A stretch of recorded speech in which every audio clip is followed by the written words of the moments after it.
हम क्या स्टार्ट करने वाले हैं?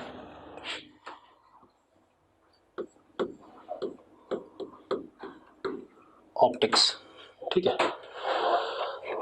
अब लिखो जरा सबसे पहले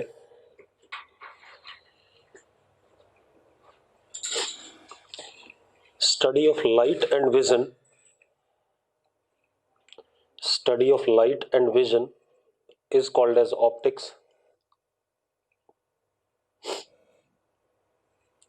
Study of light and vision is called as optics. ठीक है, लिखो light is form of energy. Light is form of energy which produces sensation of sight in us.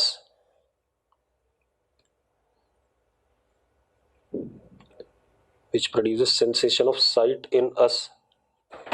Light एक फॉर्म ऑफ एनर्जी है जो हमारे आंखों में साइट की सेंसेशन प्रोड्यूस करता है। कैसे प्रोड्यूस करता है वही सब पढ़ना है हमें।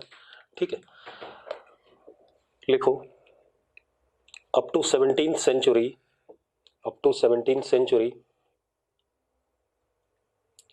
न्यूटन्स कॉर्पस्कुलर थियोरी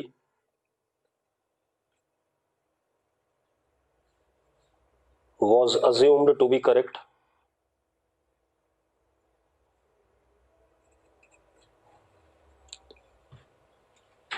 न्यूटन बड़ा आदमी था भाई, तो उसकी बात मानी जाती थी। ठीक है, तो क्या कहा गया? Up to 17th century Newton's corpuscular theory was assumed to be correct. अब लिखो जरा, in this theory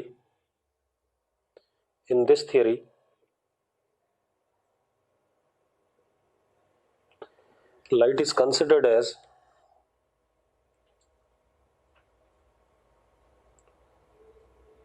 multitude of minute particles. Multitude मतलब कॉन्टिन्यूसली एमिट होने वाले। ठीक है, multitude of minute particles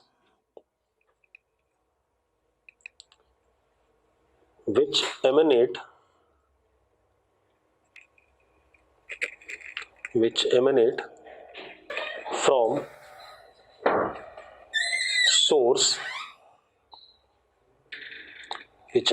from source and cause sensation of vision upon entering the eye. Actual में Newton को मैकेनिक्स आती थी, तो मैकेनिक्स जैसा ही ट्रीट कर रहा था। वो क्या कहता है कि जो सोर्स है बहुत छोटे छोटे पार्टिकल एमिट करता है, और वो पार्टिकल जब ह्यूमन आई में पड़ते हैं या किसी भी आई में पड़ते हैं तो क्या कहते हैं, सेंसेशन ऑफ विजन आ जाएगा। ठीक है, लिखो corpuscular theory can explain only reflection phenomena and rectilinear propagation of light. Corpuscular theory can only explain reflection phenomena and rectilinear propagation of light. इसका मतलब क्या हुआ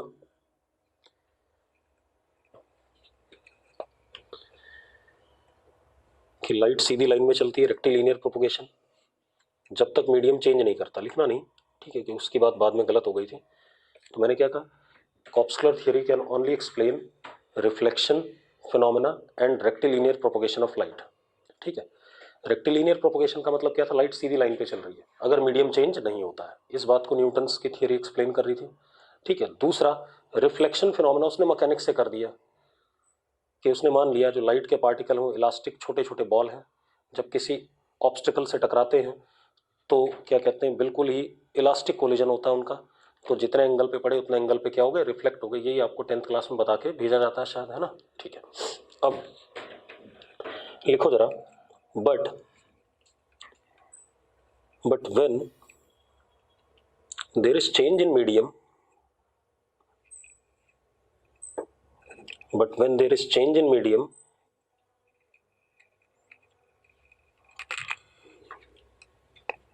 then path of light gets deviated.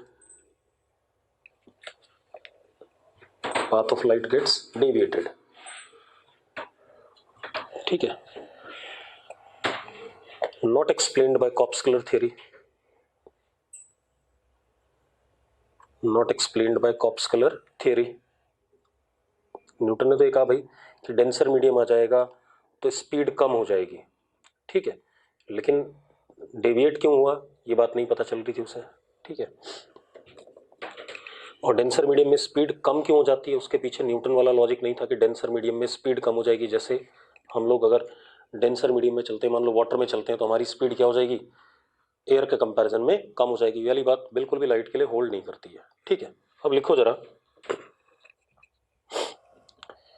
लिखो at the same time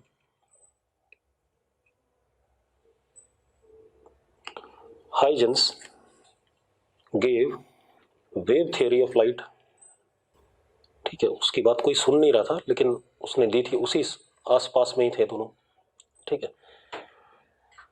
तो Huygens gave wave theory of light, ठीक है, which correctly explained reflection, refraction, interference and diffraction phenomena, which correctly explained. करेंगे सारी चीजें एक एक करके, पहले इसका इतिहास देख लें क्या है। At the same time Huygens gave wave theory of light which correctly explained reflection, refraction, refraction मतलब मीडियम का चेंज होना, ठीक है, reflection, refraction, interference and diffraction etcetera. अब Huygens theory was experimentally proved by Thomas Young. Huygens theory was experimentally proved by Thomas Young in early 19th century. फिर लोगों ने क्या करा, मानना शुरू कर दिया कि लाइट वेव है, पार्टिकल वाले को भूल गए, ठीक है। फिर लोगों के दिमाग में आया कि लाइट तो क्या है, वेव है, हम क्या करते हैं, पार्टिकल को भूल जाते हैं। लेकिन ऐसा नहीं था, लिखो जरा, but again in early 20th century, but again in early 20th century Einstein produced photoelectric effect. Einstein gave theory of photoelectric effect, produced नहीं, gave theory of photoelectric effect, ठीक है। and according to photoelectric effect light is energy packets in form of photons. उसने वही जो multitude of particles Newton ने माने थे उनको क्या नाम दे दिया, फोटॉन्स दे दिया, आर एनर्जी पैकेट्स, ठीक है, कॉल्ड एज फोटॉन्स, ठीक है। And meanwhile Maxwell also proved that light do possess wave character, light do possess wave character, ठीक है। अब खेल बड़ा खराब हो गया, दोनों कैरेक्टर देख रहे थे, वेव और पार्टिकल दोनों, ठीक है, इतनी बात। तो हमने यहां पर आकर के ये कहा कि light does possess what, duality, ठीक है। Under certain conditions it will behave as what, wave, and under certain conditions it will behave as what, particle, ठीक है। तो लिखो जरा, लिखो, after this we concluded that light possess duality,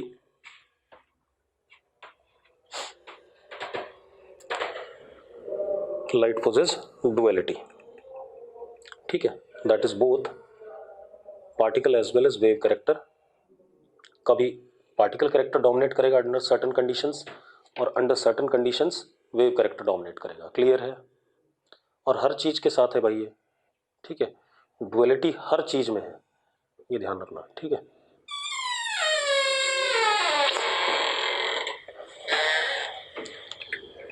बगैर duality के कोई चीज नहीं, ये ध्यान, ठीक है। अब लिखो सोर्स ऑफ लाइट। अबे मैंने क्या कहा, light possess duality, particle as well as what, wave character, इतनी सी बात बोली। अब लिखो सोर्स ऑफ लाइट।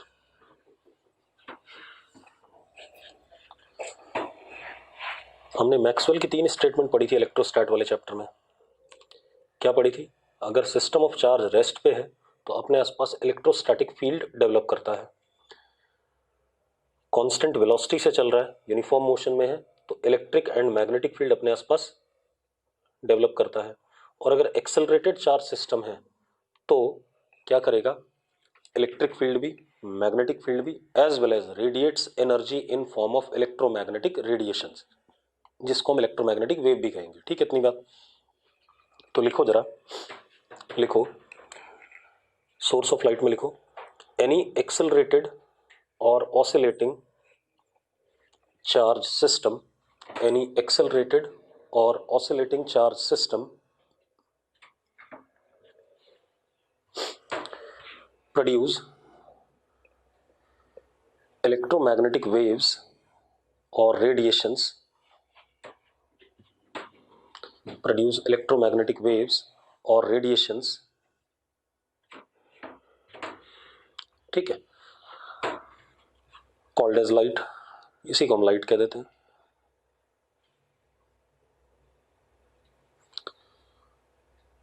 अब अगर हम इलेक्ट्रोमैग्नेटिक रेडिएशन की बात करें तो उसकी वेवलेंथ 0 से इन्फिनिटी हो सकती है, फ्रीक्वेंसी 0 से इन्फिनिटी हो सकती है। ठीक है, हर किसी को हम रेडिएशन में डालते हैं, लेकिन जो हमें इस चैप्टर में पढ़ना है दैट इज विजिबल रेडिएशन। जैसे हमने पिछले साल थर्मोडायनेमिक्स में पढ़ा तो हमने इंफ्रारेड रेडिएशन पढ़ा था, हीटिंग जो कॉज करता था। Visible radiation sensation of site के बारे में बात करेगा। अगर हम अल्ट्रावायलेट की बात करें तो उसके अलग काम होंगे, एक्सरे की बात करें तो उसके अलग काम होंगे। तो लिखो जरा, लिखो radiations can have any frequency, can have range of frequency और wavelength, any range of frequency or wavelength, can have any range of frequency or wavelength, can have any range of frequency or wavelength. But in this chapter we will only study visible radiations.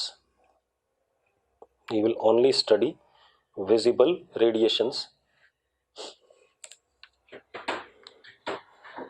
having wavelength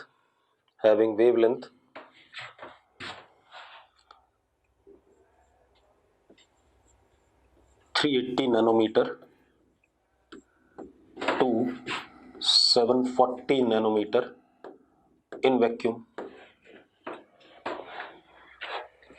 कुछ लोग 400 से 7000 तक कह देते हैं, मतलब मैंने थोड़ा सा डोमेन बड़ा ले लिया, कोई दिक्कत नहीं। ठीक है, 380 नैनोमीटर टू 740 नैनोमीटर। ठीक है, इतनी बात।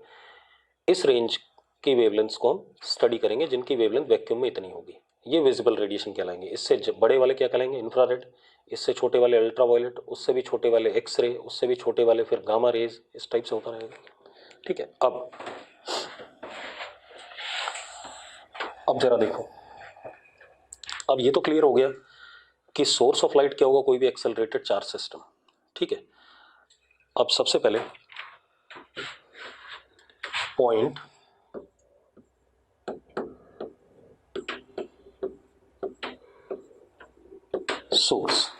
सोर्स की बात करते हैं। पॉइंट सोर्स या स्फेरिकल सोर्स।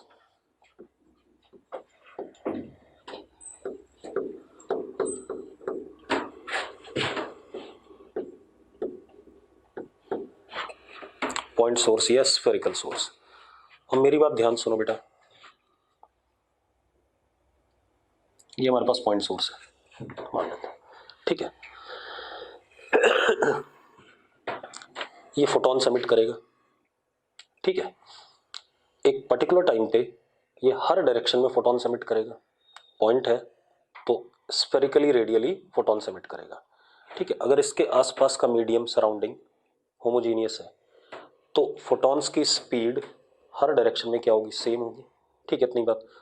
तो क्या लिखा हमने? पॉइंट सोर्स और स्फेरिकल सोर्स इन होमोजीनियस मीडियम।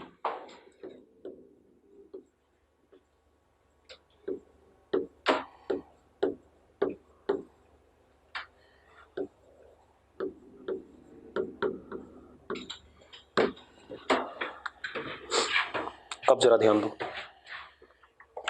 अब क्या खेल है बेटा? फोटॉन सबमिट हो रहे हैं। ठीक, तो मान लो जो टाइम 0 पे फोटॉन निकले, लिखो सबसे पहले, ये नोट कर लिया सबने, लिखो photons are emitted, photons are emitted radially from the point source, radially from the point source, ठीक है। अब आप एक बात बताओ,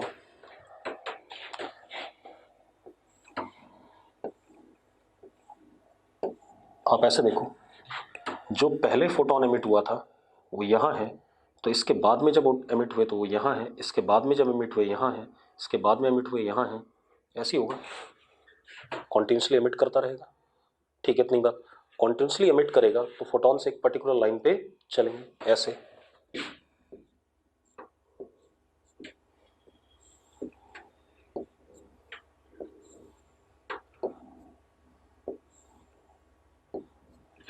ऐसे चलेंगे।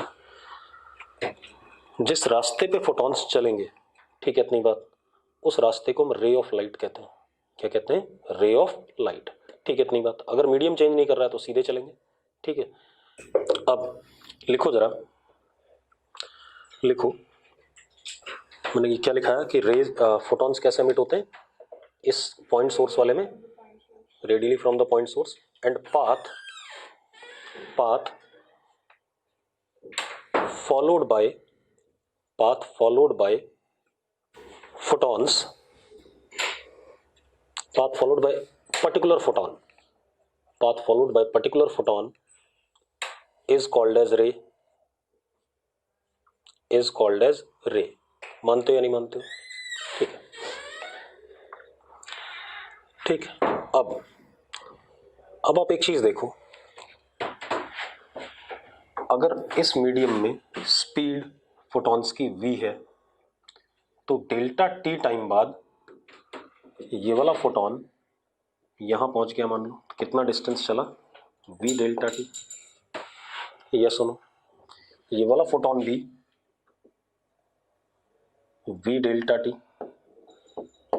ये वाला फोटॉन भी v डेल्टा टी, हाँ या ना? तो एक बात बताओ, ये जो फोटॉन किसी समय पे एमिट हुए थे, जिस समय पे एमिट हुए थे उन सबका फेज क्या रहा होगा? सेम रहा होगा, और सबने सेम रास्ता कवर करा है, तो पाथ भी सबका क्या है? सेम है। तो ये सारे फोटॉन्स, अगर मैं इन सारे फोटॉन्स का क्या बनाता हूं कि एनवलप बनाता हूं,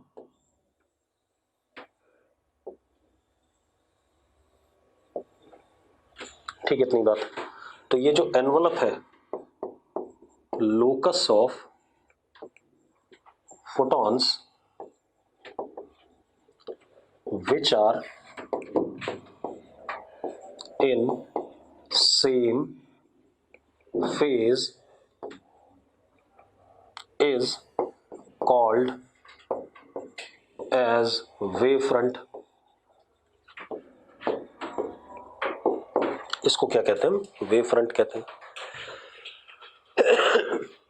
locus of photons which are in same phase is called as wavefront. और पॉइंट सोर्स के लिए वेवफ्रंट कैसा हो जाएगा? Concentric spheres. कंसेंट्रिक क्या हो जाएगा? स्फीयर्स हो जाएंगे, क्योंकि इससे पहले वाले जो रहेंगे उनका रेडियस बड़ा रहा होगा, इससे जो पीछे वाले होंगे उनका रेडियस क्या होगा? छोटा होगा। तो wave fronts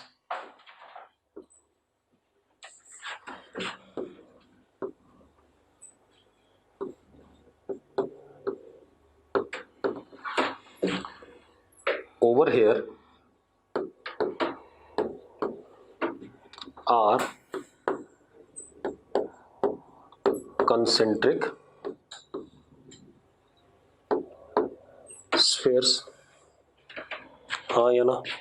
over here are concentric spheres. कोई दिक्कत है भाई किसी को? अब एक मजेदार बात और दिख रही है कि जो रेज हैं वो हमेशा नॉर्मल टू वेव फ्रंट्स हैं। Rays are always normal to wave front. तो लिखो, rays are always normal to wave front. Rays कैसी है? रेडियल है, हाँ या ना? Rays are always normal to wave front. ये बात हो गई। अब अगला सोर्स आ जाता है। अगला सोर्स क्या आता है हमारे पास? इनफाइनाइट लीनियर, कुछ वैसा नहीं दिख रहा है? क्या कहते हैं, इक्विपोटेंशियल सरफेस और इलेक्ट्रिक लाइंस ऑफ फोर्स, वैसे ही था पॉइंट चार्ज का। ठीक है, अब इनफाइनाइट लीनियर और सिलिंड्रिकल सोर्स,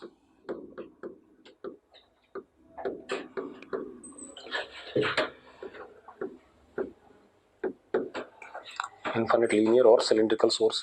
अब जरा देखो, ये एक इनफाइनाइट लीनियर सोर्स है।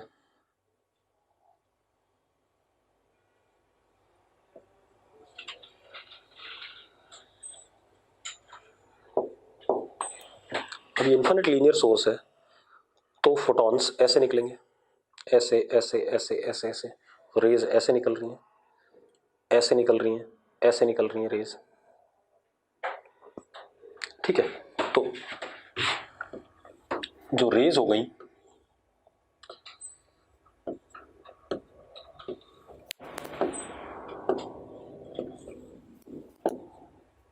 वो क्या हो गई? रेज सिलिंड्रिकली रेडियल,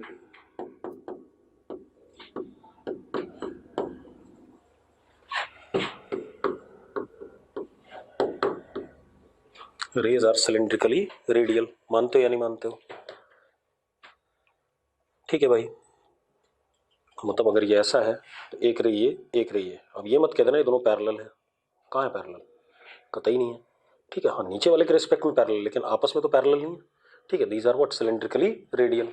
अब जो इक्विपोटेंशियल सरफेस बनेगा, सॉरी इक्विपोटेंशियल नहीं, वेव फ्रंट, जो वेव फ्रंट बनेगा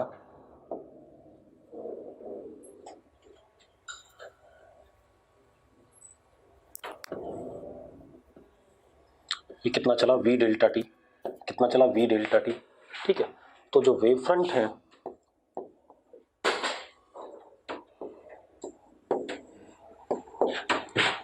कंसेंट्रिक सिलिंडर्स,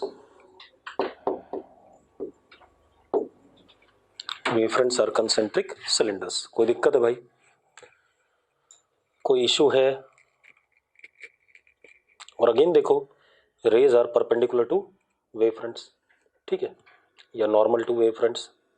अब तीसरी कहानी आती है हमारे पास, तीसरे टाइप के सोर्स की बात करेंगे।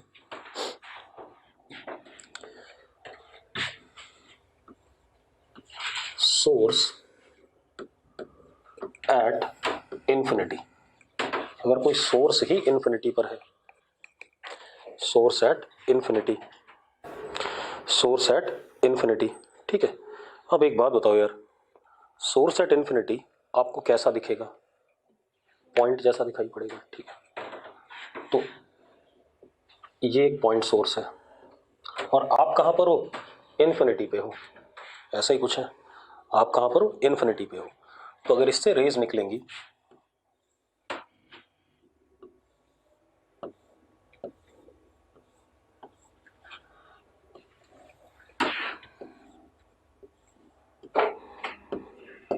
आपको जब मिलेंगी तो ये पैरेलल जैसी अपीयर होंगी कि नहीं होंगी? आपको जब मिलेंगी तो कैसी अपीयर करेंगी? पैरेलल अपीयर करेंगी। ठीक है, इतनी बात। तो कहने का मतलब क्या हुआ? जब भी सोर्स एट इंफिनिटी है तो हम क्या कहेंगे? Rays are what? Parallel. Rays are what? Parallel. अब अगर ये रेज पैरेलल हैं तो जो वेव फ्रंट होगा वो क्या होगा? Parallel planes perpendicular to the rays. तो वेव फ्रंट क्या हो गया? एक पैरेलल प्लेन ये, एक पैरेलल प्लेन ये, तो ये क्या हो गया हमारे wave fronts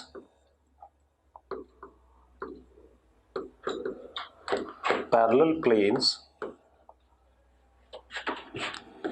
perpendicular to rays, parallel planes perpendicular to rays, yes और नो? ठीक है भाई, क्लियर है? अब इसके बाद आगे बात करते हैं। तो ये तो बात हो गई हमारे पास तीनों टाइप के सोर्सेस की। अब हमारे पास प्रॉब्लम ये आती है कि किस कंडीशन पे रे ऑप्टिक्स डोमिनेट करेगी और किस कंडीशन पे वेव ऑप्टिक्स डोमिनेट करेगी। मतलब कब हमें मतलब पार्टिकल कैरेक्टर पढ़ना है लाइट का और कब हमें वेव कैरेक्टर पढ़ना है, कौन सा डोमिनेट कब करेगा वो डिसाइड करना है। तो उसको डिसाइड कर लेते हैं। उसकी मैथमेटिकल जो डेरिवेशन होगी वो हम बाद में करेंगे, ठीक है। पहले मैं आपको सिर्फ मोटा मोटा बताऊंगा कि रे ऑप्टिक्स क्यों डोमिनेट कर रहा है, वेव ऑप्टिक्स क्यों डोमिनेट कर रहा है, ठीक है, इतनी बात। तो अब जरा देखो, एक मिनट, आप एक काम करो,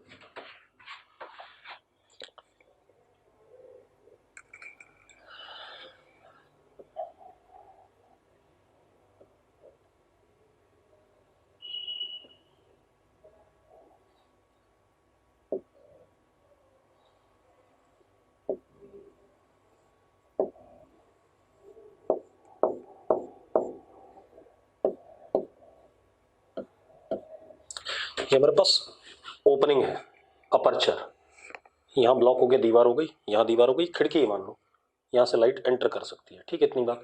तो this portion is called as what, aperture.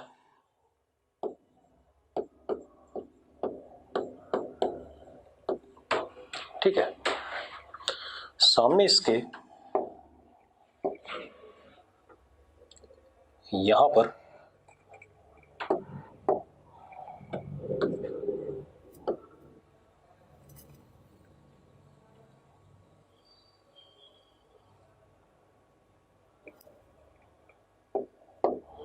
This is screen, कोई दीवार है विंडो के सामने, ठीक है, इतनी बात।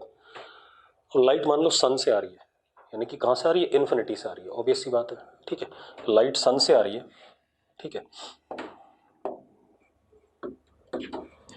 तो सन से जो लाइट आ रही है उसका जो वेव फ्रंट होगा वो ये होगा,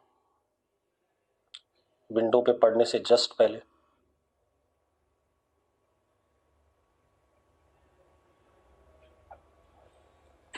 this would be wave front, हाँ या ना? और जो रेज आ रही होंगी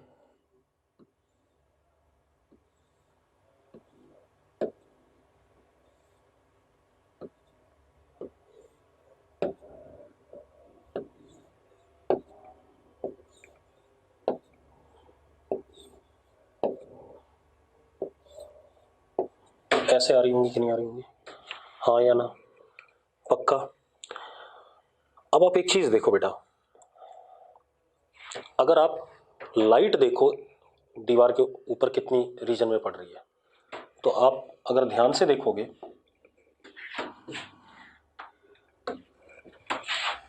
बहुत हल्का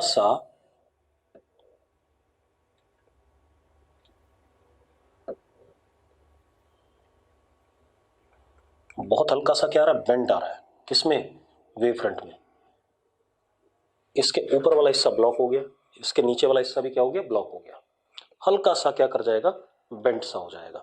अब हल्का सा जब ये बेंट सा हो जाएगा, मैंने बात कर ली गौरव से ना, ठीक है। अब हल्का सा बेंट हो जाएगा। अब जरा देखो, अब जो रेज होंगी वो वेव फ्रंट के नॉर्मल, बाकी तो ब्लॉक हो गई रेज।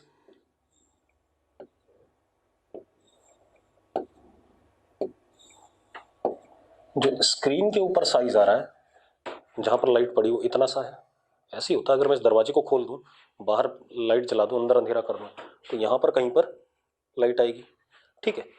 ये कहानी आ गई। अब एक बात बताओ, जो अपर्चर का लेंथ है या एरिया है और जो स्क्रीन के ऊपर लेंथ या एरिया आ रहा है, दोनों में कोई खास अंतर है, कोई खास अंतर है? इतना अंतर नहीं है। लेकिन एक काम करते हैं, अब जरा देखो, अगर मैं क्या करता हूं,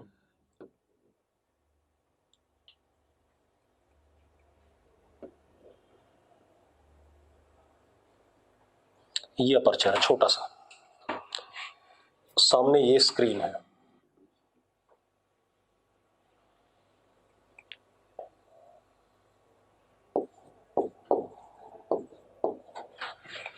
सामने ये स्क्रीन है, अगेन इन्फिनिटी से आ रहा है, ये वेव फ्रंट हो गया।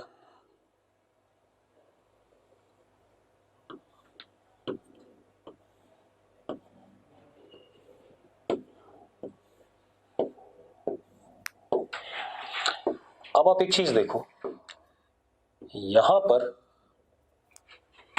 जो वेव फ्रंट में चेंज आया, थोड़ा सा ज्यादा आया, शेप में ज्यादा आया, तो अब जरा एक बात बताओ, इसके परपेंडिकुलर जो रेज आ रही है वो ये गई,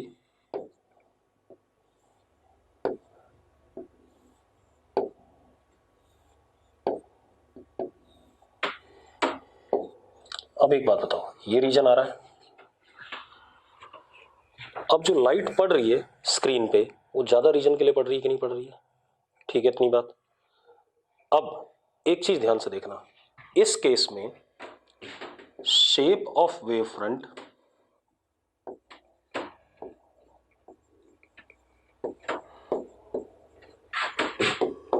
डू नॉट चेंज appreciably, ज्यादा appreciable change shape of wave front में नहीं हुआ। इस केस में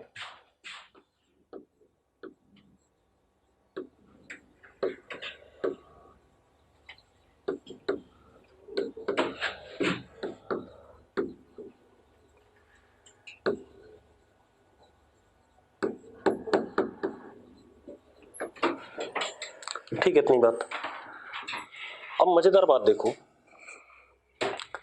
यहां पर रेज सीधी रह गई लगभग लगभग, और यहां पर रेज बदल गई। ठीक है, इतनी बात। तो जिस केस में shape of wave front appreciably change नहीं कर रहा है, तो वहां पर रे ऑप्टिक्स डोमिनेट कर रही है।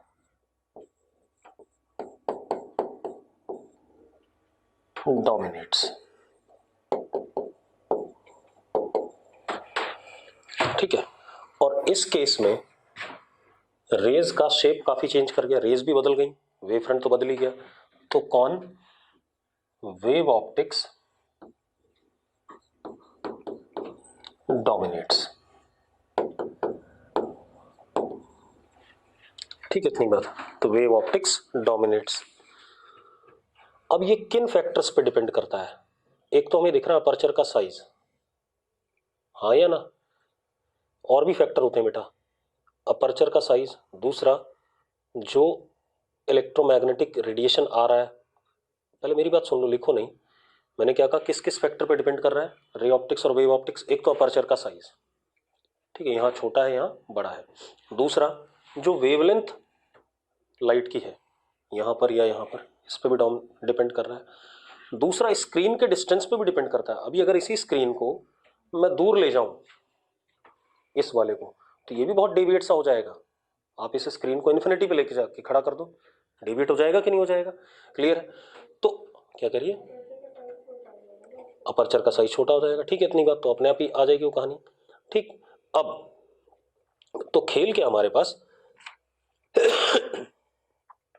कि भाई ये मल्टीपल फैक्टर्स पे डिपेंड कर रहा है कि रे ऑप्टिक्स या वेव ऑप्टिक्स कौन डोमिनेट करेगा। ठीक है, इतनी बात। कोई भी चीज एक फ्रेम में रे ऑप्टिक्स हो सकती है, तो दूसरे फ्रेम में वेव ऑप्टिक्स जैसा भी बिहेवियर शो कर सकता है। ठीक है, अब वो ऑब्जर्वर पे, स्क्रीन पे, अपर्चर के साइज, इन सारे फैक्टर पे डिपेंड करेगा। ठीक, बना लो जरा इसे। वेव फ्रंट की शेप कैसे चेंज होती है? मनस्वी, एक काम करना, आज एक पाइप लेना, पाइप या एक जो घर में नल है उसमें पानी खोल देना, सीधे गिर रहा होगा। अब एक काम करना, अपना फिंगर लगा देना टैप पे, पानी इधर उधर भागेगा टेढ़ा मेढ़ा। ठीक है, तो जब उसे ऑब्स्टिकल मिलते हैं साइड में, एजेस पे, तो किसी भी डायरेक्शन में जा सकता है। दैट इज टर्बुलेंट मोशन, हमने जो पढ़ा था, टर्बुलेंट फ्लो। तो कुछ उस टाइप का ही खेल यहां पर भी होने वाला है। अब सुनो भाई, अब लिखो जरा, if aperture or obstacle, if aperture or obstacle size is comparable to wavelength of light, if aperture और obstacle, बेटा यही सेम काम obstacle के लिए भी हो सकता है. if aperture or obstacle size is comparable to wavelength of light, then wave optics dominates, that is wave nature of light is dominant, then wave optics dominates, that is wave nature of light dominates. मैंने क्या कहा, अगर हमारे पास क्या कहते हैं, क्या हो रहा है, अपर्चर या ऑब्स्टेकल का साइज छोटा है तो क्या हो जाएगा, क्या कहते हैं, वेव ऑप्टिक्स डोमिनेट करेगी. ठीक है, अपर्चर या ऑब्स्टेकल का size comparable to wavelength, comparable to wavelength nanometer के ऑर्डर की थी भाई, तो इसका मतलब अपर्चर और ऑब्स्टेकल में छोटा ही बोल रहा हूँ. ठीक है, इतनी बात. अब लिखो, but if size of aperture और obstacle, but if size of aperture or obstacle is much larger than wavelength, then ray optics is dominant, then ray optics is dominant. ठीक है, अब तीन टाइप की ऑप्टिक्स हमें पढ़नी है. ठीक है, एक एक करके लिख लेते हैं. पहला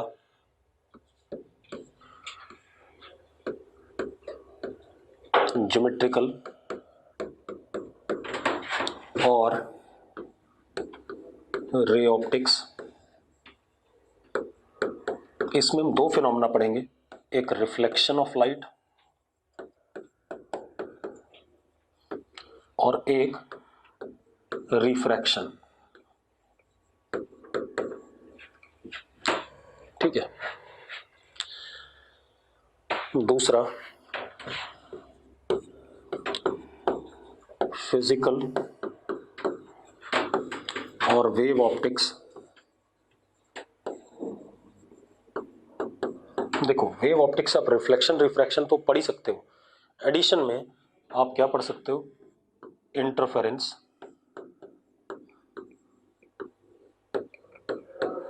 डिफ्रैक्शन,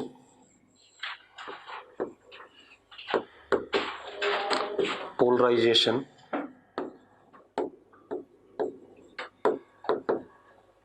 ये भी पढ़ सकते हो. ठीक है, इतनी बात क्लियर है. तीसरा quantum optics.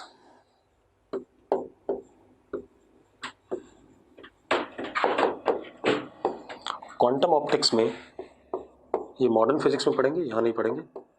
Photo electric effect,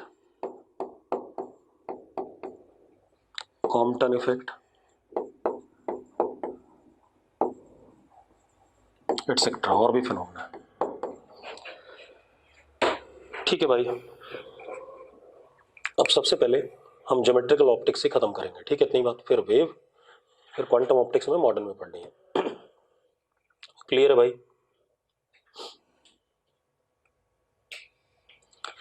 अब जरा देखो,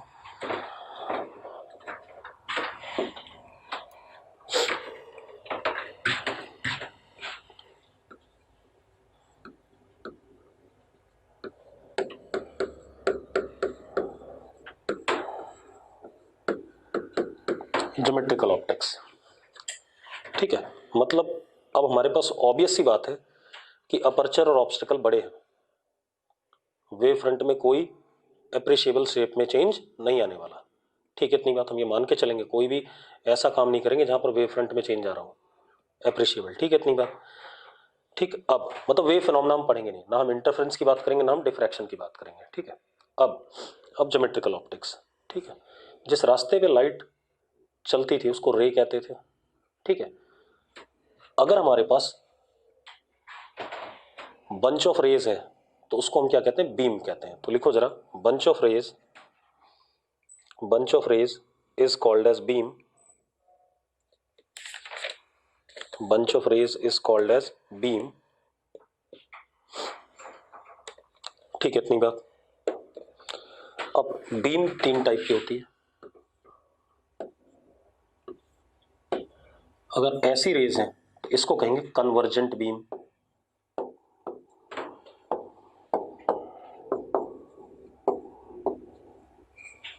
ठीक है। अगर ऐसी रेज है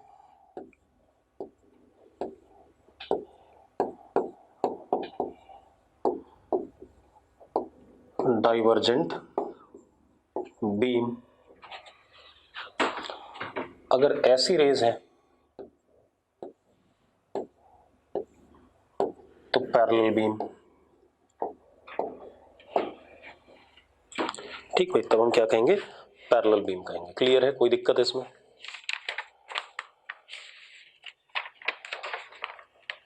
ठीक है। अब अपने पास क्या कहानी है, जब भी हम ज्योमेट्रिकल ऑप्टिक्स की बात करेंगे तो हमें तीन चीजें पढ़नी है। एक, ऑब्जेक्ट या source of light,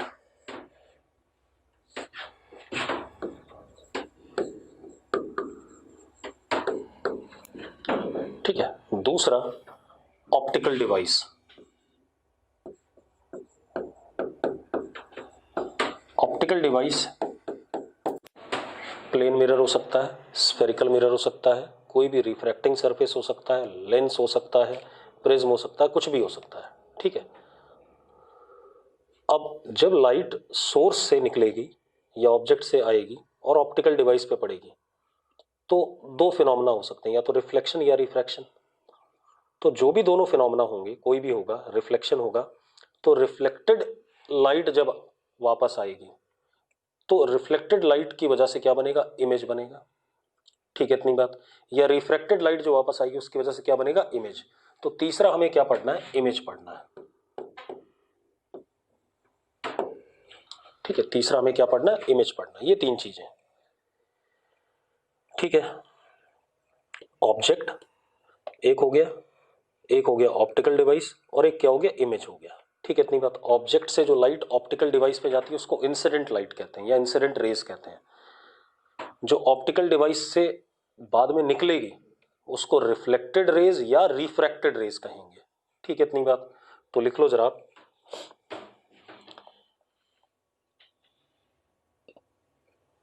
raise from object towards optical device, rays from object towards optical device are incident rays। मतलब इन रेज का एरो हमेशा ऑप्टिकल डिवाइस की तरफ होगा। अबे निकम्मो, हाँ या ना? Rays from object towards optical device are incident rays, मतलब इनका एरो हमेशा ऑप्टिकल डिवाइस की तरफ होगा, ठीक है। लिखो, rays from optical device after reflection or refraction, after reflection or refraction are reflected or refracted rays, are reflected or refracted rays, ठीक है। और इनका एरो क्या होगा, हमेशा ऑप्टिकल डिवाइस से अवे होगा, ठीक है। इनका एरो हमेशा ऑप्टिकल डिवाइस से क्या होगा, अवे होगा, ठीक है। क्योंकि बाद में आप रोगे, बोलोगे इसको ऑब्जेक्ट कैसे मान लिया, उसको इमेज कैसे मान लिया, वो सारी बातें इन्हीं सब बातों का ना पता होने की वजह से नहीं पता चलती हैं, ठीक है, इतनी बात। अब एक सबसे बड़ा खेल क्या है कि भाई देखने वाला कौन है ऑब्जेक्ट और इमेज को, ह्यूमन आई, अरे हम ही तो देख रहे हैं, ठीक है। अब अगर मैं किसी चीज को देखना चाहता हूं, चाहे वो ऑब्जेक्ट हो चाहे इमेज हो, ठीक है, तो बायो वालों को पता होगा ह्यूमन आई में कन्वेक्स लेंस है, पढ़ लिया ना आई, हाँ। तो अब ये एक कन्वेक्स लेंस होता है ह्यूमन आई में, और इस कन्वेक्स लेंस की फोकल लेंथ हम एडजस्ट कर सकते हैं यूजिंग व्हाट, सिलेरी मसल्स, है ना। ठीक है, अब इसके पीछे कहीं पर रेटिना होता है, लेकिन एक औकात तक ही एडजस्ट कर सकते हो भाई। मतलब ये नहीं कि कितनी भी बड़ी हो गई कितनी भी छोटी हो गई। जब आप दूर का देखते हो तो आपकी आंखें छोटी होती हैं, और जब आप पास का देखते हो तो आपकी आंखें फट जाती हैं, ऐसे कहते हैं आंखें फट गई, है ना। अब क्या कहानी, पीछे एक स्क्रीन होती है जिसको हम रेटिना कहते हैं, ठीक। अब मेडिकल वाले बताओ भाई कि इमेज या किसी भी चीज को ह्यूमन आई कैसे देखती है। अरे इन्वर्टेड तो देखती है, मैं इन्वर्टेड की बात नहीं कर रहा हूं। चलो मेरी बात सुनो, अगर मान लो इंसिडेंट रे ऐसे आया और ऐसे आया, ठीक है, इतनी बात, ये दोनों इंसिडेंट रेज ही हैं, हाँ या ना, क्योंकि टूवर्ड्स ऑप्टिकल डिवाइस है। इमेज देख पाएगा ऑब्जेक्ट, सॉरी ह्यूमन आई इमेज देख पाएगा। प्रियांजलि ने यस लिखा है भाई, और बायो वालों बाकी लोग, मौलिक शर्मा ने नो लिखा है, हार्दिक ने नो लिखा है। तुम लोग बताओ भाई, यस और नो। नहीं देख पाएगा बेटा, ये नहीं देख पाएगा। एक्चुअल में कन्वेक्स लेंस का काम होता है इसके ऊपर, जब भी डाइव, जरा देखो, कन्वेक्स लेंस है कन्वर्जिंग लेंस। कन्वर्जिंग मतलब ये और जल्दी कन्वर्ज कर देगा, यहां इमेज बना देगा, ठीक है। रेटिना पे इमेज नहीं बना पाएगा चाहे कितना भी एडजस्ट कर ले सेलेरी मसल्स। तो होना क्या चाहिए, ह्यूमन आई पे रेज या तो पैरेलल पड़े या डाइवर्जिंग पड़े। हमारी आंखों पे अगर रेज डाइवर्जिंग नहीं पड़ रही हैं या पैरेलल नहीं पड़ रही हैं तो हम उसकी इमेज नहीं देख पाएंगे, या उसको हम देख नहीं पाएंगे कभी भी, ठीक है, इतनी बात। तो लिखो जरा, ह्यूमन आई, ह्यूमन आई, ह्यूमन आई क्या, कोई भी आई हो, ठीक है, इतनी बात, सारी आईज एक ही जैसी होती हैं।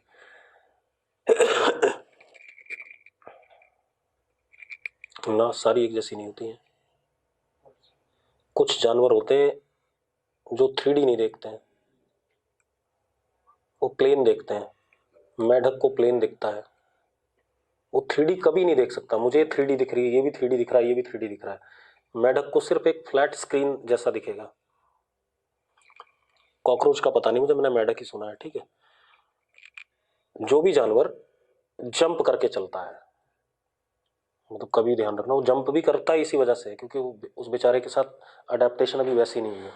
जब भी वो जंप, बेसिकली मेढक ऐसे ऐसे नहीं घूम सकता, वो अपने सामने ही जाएगा क्योंकि उसे दिखता ही सामने का है, तो उसे लगता है यहीं सामने कोई चीज है, ठीक है। वो अपनी टंग भी जब आगे फेंकेगा तो कभी एंगल पे नहीं फेंक सकता, ठीक है। तो उसके पीछे बहुत सारे कारण हैं, ठीक है। अब रैबिट, मेढक, हाँ ये हो सकते हैं, रैबिट भी हो सकता है।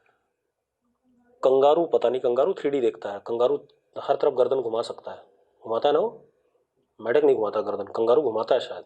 तो कंगारू के साथ ऐसा नहीं, कंगारू के साथ दूसरी कहानी होगी उसके अडेप्टेशन की वजह से। चलो अब देखो, तो क्या कह रहे थे हम, क्या लिखा हमने, human eye to see any object और image, human eye to see any object or image must receive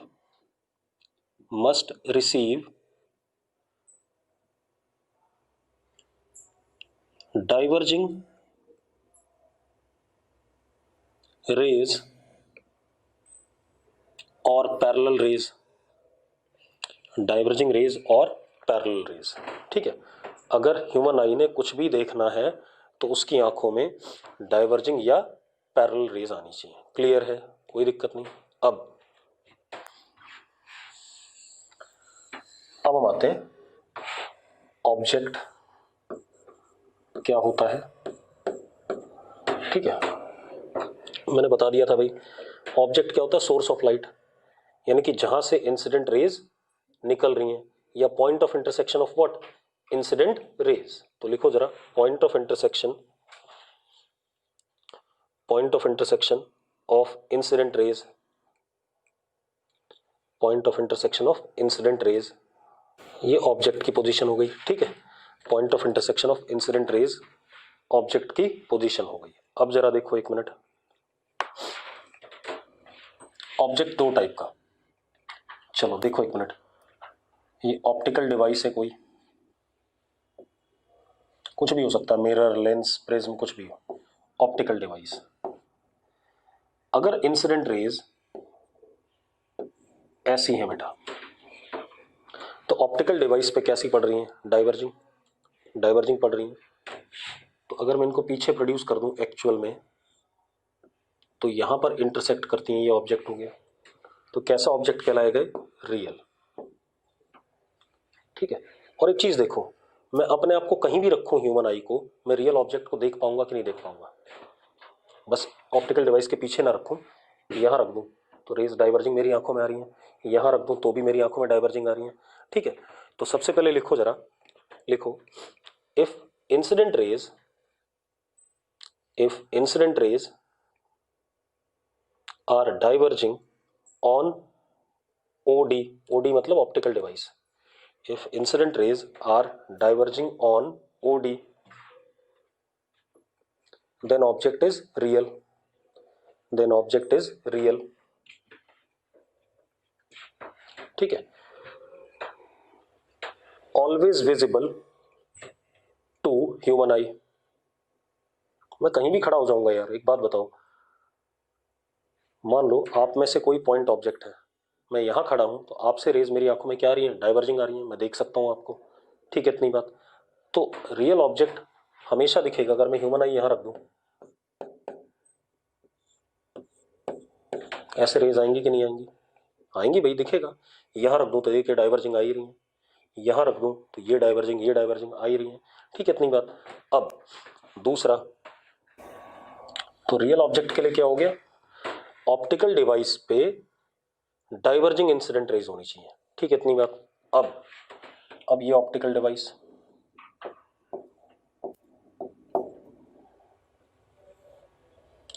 ये एक इंसिडेंट रे, ये दूसरी इंसिडेंट रे,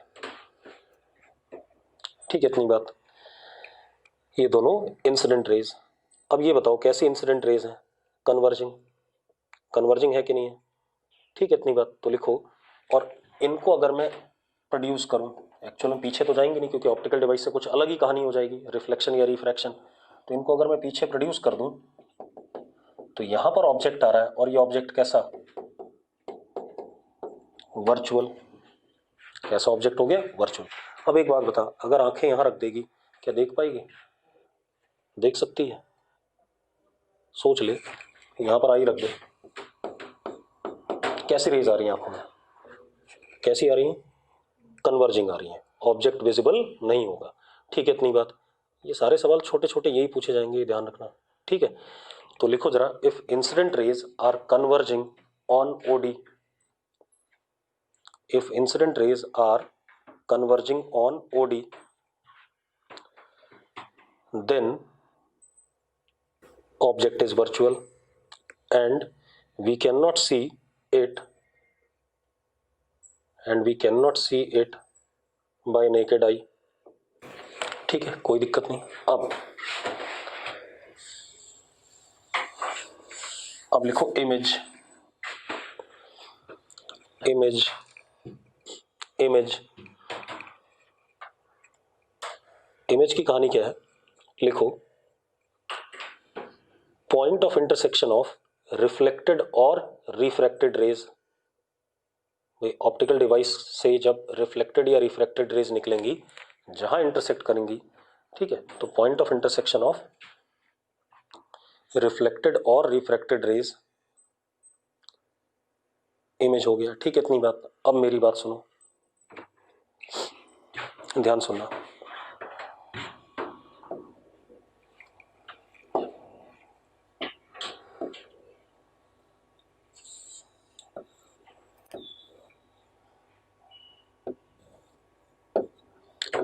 ये दोनों इंसिडेंट हैं तो ये ऑब्जेक्ट है, हाँ या ना।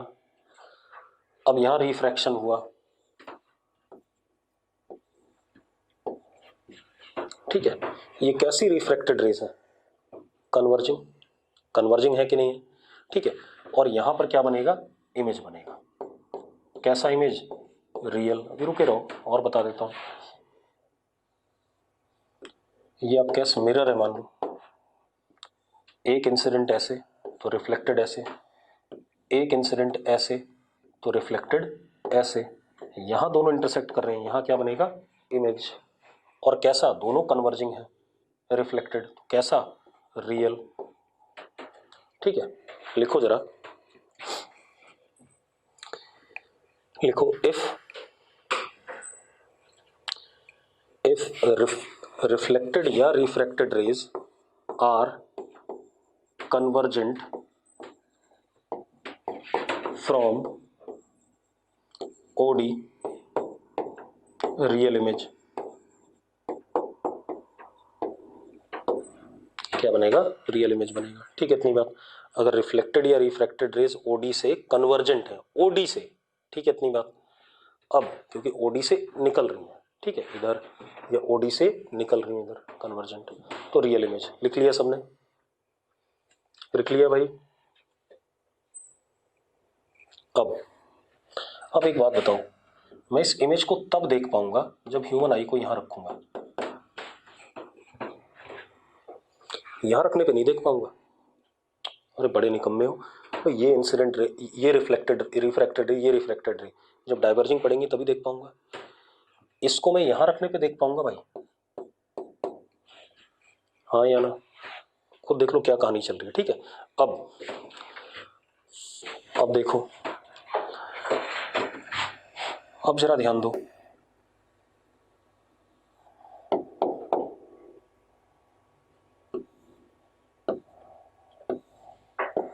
दो इंसिडेंट रेज हैं, तो रिफ्लेक्टेड रेज क्या हो गई, एक रिफ्लेक्टेड ये हो गई, एक रिफ्लेक्टेड ये हो गई, हाँ या ना। अब इमेज कहाँ बनेगा, पीछे कहीं प्रोड्यूस करके, कैसा इमेज, वर्चुअल। तो लिखो जरा, इफ रिफ्लेक्टेड और refracted rays are divergent from OD, then virtual image।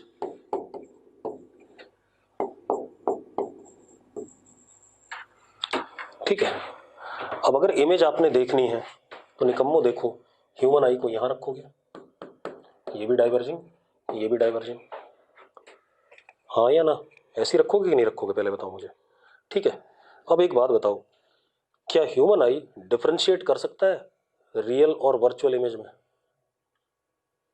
उससे तो कोई पता ही नहीं चलेगा कि रियल है या वर्चुअल है भाई, उससे तो डाइवर्जिंग चाहिए। ठीक है, तो पहले बना लो, ये छोटे छोटे पॉइंट ना एग्जाम में पूछे जाएंगे, बार बार कह रहा हूं मैं। ठीक है, कि आपको 4 ऑप्शन देगा, आपको पता भी नहीं चलेगा कौन सा ऑप्शन सही है कौन सा गलत है। लिखो, human I can not distinguish between real and virtual image, human eye cannot distinguish between real and virtual image। ठीक है, ठीक, आज इतना ही करो, कल बात करेंगे रिफ्लेक्शन। अभी तो हमने सिर्फ ऑब्जेक्ट इमेज की बात करी है। ठीक है, चलो कल बात करेंगे।